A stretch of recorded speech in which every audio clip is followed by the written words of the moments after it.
हो बापरे लहान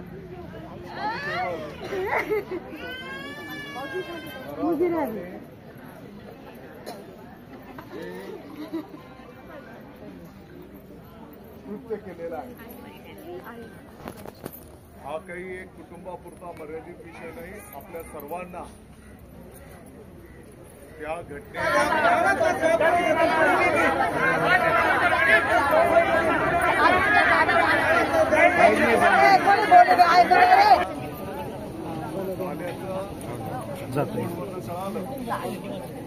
मला वाटतं की मालेगावचे जे पोलीस प्रमुख आहेत, ऍडिशनल एसपी, मी तात्काळ संधू साहेबांशी बोललो. तुम्ही त्यावेळेस बागलाण तालुक्याच्या पोलीस स्टेशनच्या तिकडे होते. तात्काळ ते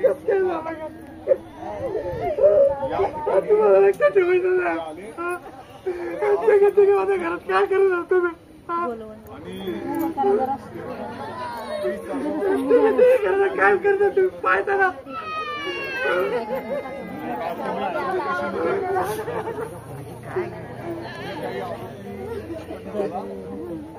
त्याला पोलीस प्रशासनाने काल ताब्यात घेतलेला आहे. दुसरी गोष्ट, जे काही आपल्या पालिकेचं पार्थिव आहे त्याचं काल मालेगावच्या सिव्हिलमध्ये पंचनामा आणि तोही इन कॅमेरा महिला पोलीस अधिकाऱ्याच्या उपस्थितीमध्ये तो पंचनामा करण्यात आलेला आहे. उद्या ही केस कोर्टात स्ट्रॉंगपणे टिकली पाहिजे. आरोपीला फाशीची शिक्षा झाली पाहिजे. त्या दृष्टिकोनातून जास्तीत जास्त पुरावे जेवढे गोळा करता येतील. पोलीस प्रशासनाने त्यांचं घर पण बंद केलेलं आहे. त्या परिसरामध्ये पण पोलीस तपास करता आहेत. काही तपास केलेला असेल, काही गोपनीय गोष्टी असतील. आणि आणखी उद्या ती केस स्ट्रॉंग झाली पाहिजे म्हणून त्या बालिकेच्या पार्थिवचं पोस्टमॉर्टम फॉरेन्सिक पद्धतीने नाशिकला विशेष बाब म्हणून तिकडे पाठवण्यात आलं.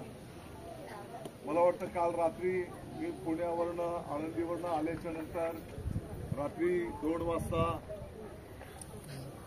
त्यांचे पिताश्री आणि आपण सगळे त्यावेळेस भेटलो. तासभर आपण चर्चा पण केली.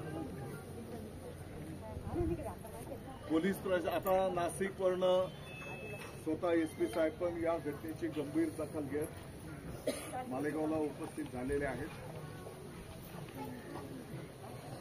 त्या पोस्टमॉर्टमच्या माध्यमातून जेवढे जास्तीत जास्त पुरावे या केसच्या संदर्भात गोळा करता येतील प्रशासन ते करता आहे की जेणेकरून उद्या ती केस आपली स्ट्रॉंग टिकली पाहिजे.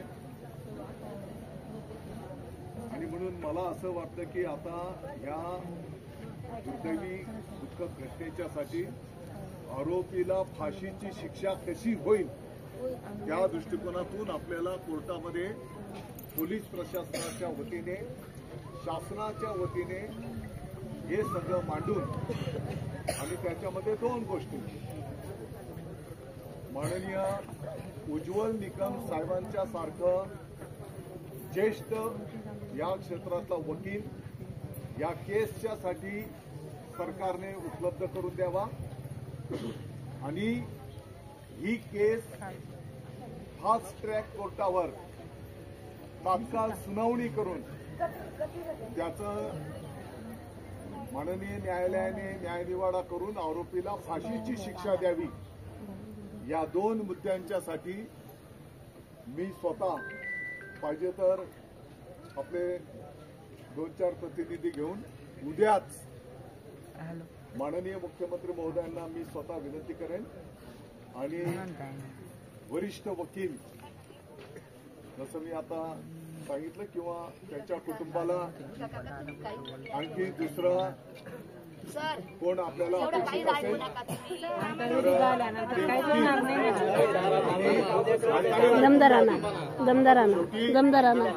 तुम्हाला शेवटी तुमच्या भावना आहेत, तुम्हाला तुमचं म्हणणं मांडण्याचा अधिकार आहे. बिलकुल कोणाला वाईट वाटायचं काही कारण नाही. आणि अशा केसमध्ये तर दुश्मन बी असला आणि आपल्या मालेगावमध्ये तर ही बिलकुल संस्कृती नाही.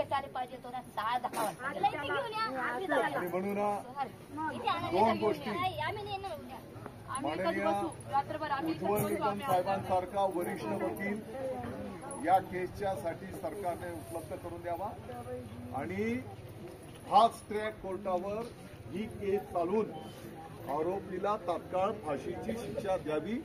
अशा दोन्ही मागण्या मी स्वतः मुख्यमंत्री महोदयांकडे आपल्या गावाचे 2-4 प्रतिनिधी सोबत यायला तयार असतील तर त्यांना पण मी स्वतः त्या ठिकाणी घेऊन जाईल.